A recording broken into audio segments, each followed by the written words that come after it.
Argentina main jelek sekali ya. Argentina main buruk. Tapi selebihnya semua penendangnya semuanya perfect penalti.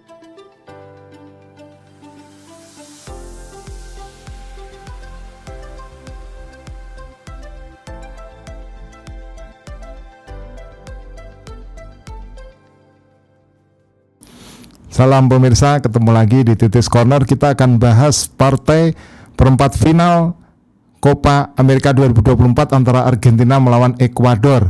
Jadi kesimpulan apa yang bisa dipetik dari kemenangan Argentina lawan Ekuador tersebut? Yang pertama, yang paling penting tentunya Anda setuju ya, dan pendukung Argentina jangan tersinggung di sini. Argentina main jelek sekali ya. Argentina main buruk. Kalau bisa dikatakan dalam satu kata itu adalah mereka main buruk.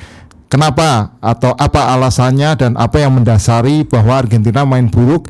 Itu kita bisa lihat dari beberapa statistik penting. Sepak bola bukan statistik, tapi statistik itu setidaknya bisa menjadi ukuran sederhana. Nah, yang paling penting adalah yang pertama adalah tentang statistik expected goal. Expected goal itu apa? Expected goal itu adalah peluang yang kemudian dikonversi menjadi angka, hitung-hitungan angka ya. Kalau kita melihat expected goals seperti disampaikan oleh komentator Inggris, itu mengatakan bahwa di menit ke-70 expected goals Ekuador itu 1,4, sedangkan expected goals dari Argentina itu 0,8. Setelah 90 menit pertandingan selesai, itu punyanya Ekuador naik ya menjadi 1,67, dari 1,4 ke 1,67, sedangkan Argentina naik dari 0,8 ke 0,87. Artinya sebenarnya Ekuador punya peluang ya mencetak 2 gol dari pertandingan tersebut. Nah, kita melihat bahwa Argentina boleh dikatakan beruntung dalam beberapa momen. Momen pertama adalah ketika Enner Valencia gagal menciptakan penalti di pertandingan 90 menit, dan berikutnya di adu penalti, dan di adu penalti ini memang kehebatan dari Dibu Martinez, dan Argentina memang spesialis adu penalti. Kita lihat di Piala Dunia 2022 mereka menang adu penalti lawan Belanda, kemudian lawan Prancis. Jadi kalau adu penalti yaitu memang seperti miliknya Argentina. Mereka spesialis di situ. Penendang-penendangnya bagus. Messi pun ya menendang dengan begitu indahnya, itu digagalkan hanya oleh mistar gawang. Tapi selebihnya semua penendangnya semuanya perfect penalti. Kita melihat di situ Alexis McAllister, kemudian Julian Alvarez, itu perfect penalti ya. Nicolas Otamendi juga, dan satu lagi dari Gonzalo Montiel. Montiel ini memang dimasukkan di menit terakhir sengaja untuk bikin gol penalti, dan penaltinya juga sebenarnya di tengah ya, tapi ya tetap masuk, tetap menipu kiper gitu. Dan sebaliknya dari sisi Ekuador, 2 penalti awalnya sudah gagal dari Angel Mena, kemudian dari Alan Minda.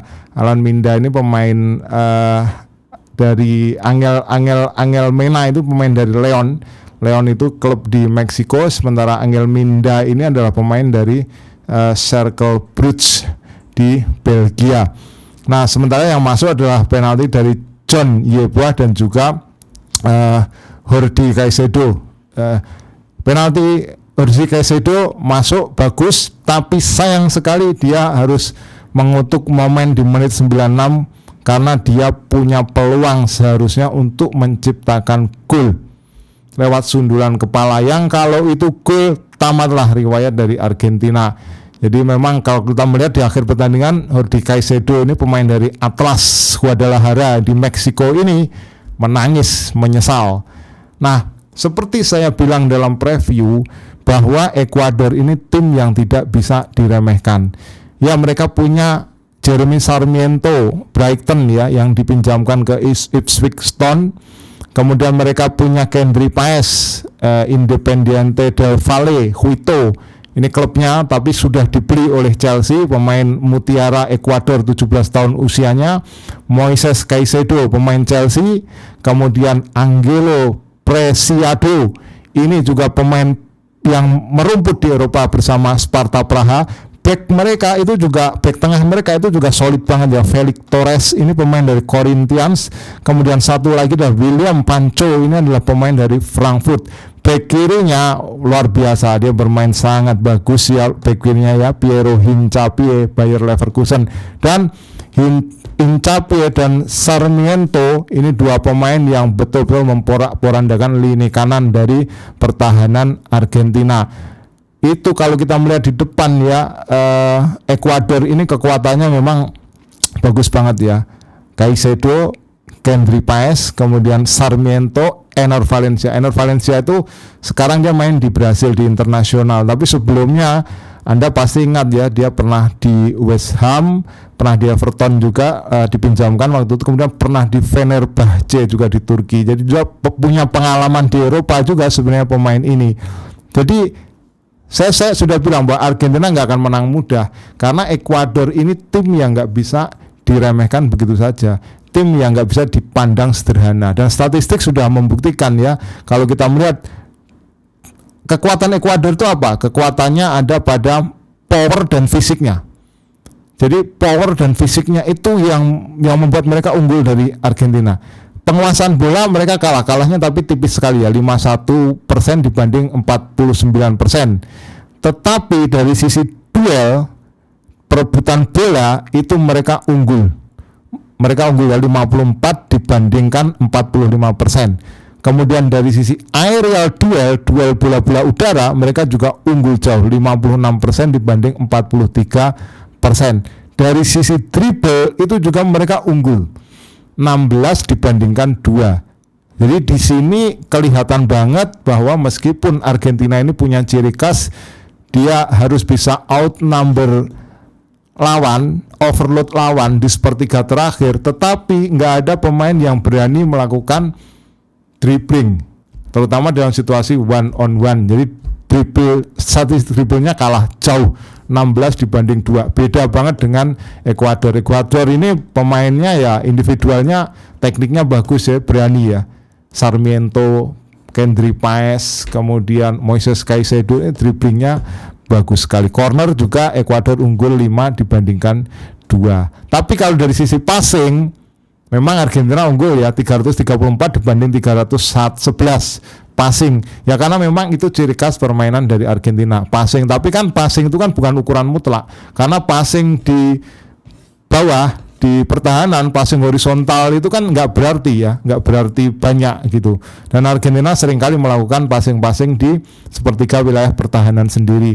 Apakah itu antara Martinez, kemudian dengan Romero, atau apakah antara Tagliafico, kemudian dengan Enzo Fernandez, dengan Rodrigo de Paul. Jadi bola muter-muter aja di wilayah pertahanannya sendiri.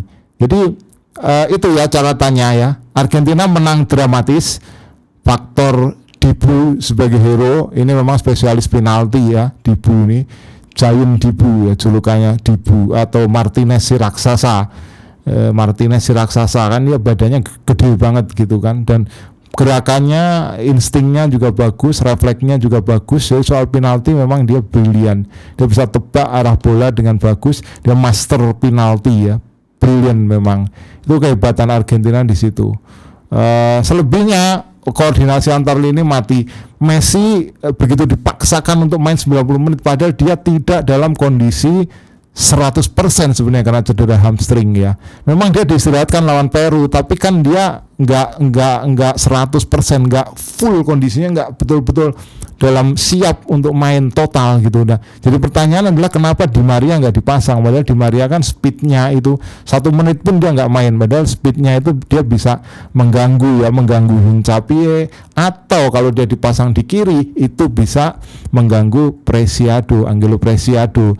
Jadi memang ya kenapa dipaksakan misalnya Nico Gonzalez ini kok harus main terus gitu kan? Padahal ya sebenarnya Nico Gonzalez nggak begitu menonjol ya dalam pertandingan di lawan Ekuador ini.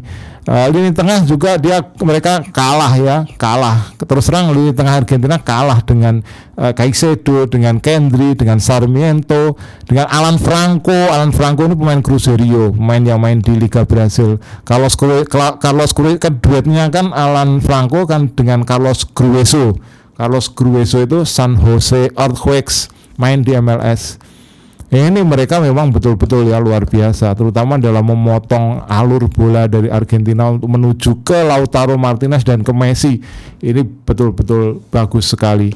Felix Sanchez, mantan pelatih tim nasional Qatar, harus diakui memang dia bisa membawa Ekuador dengan sangat bagus. Tapi sayang mereka kurang beruntung. Argentina harus berbenah sebelum nanti di semifinal melawan pemenang Venezuela melawan Kanada ya. Kanada juga menyulitkan mereka.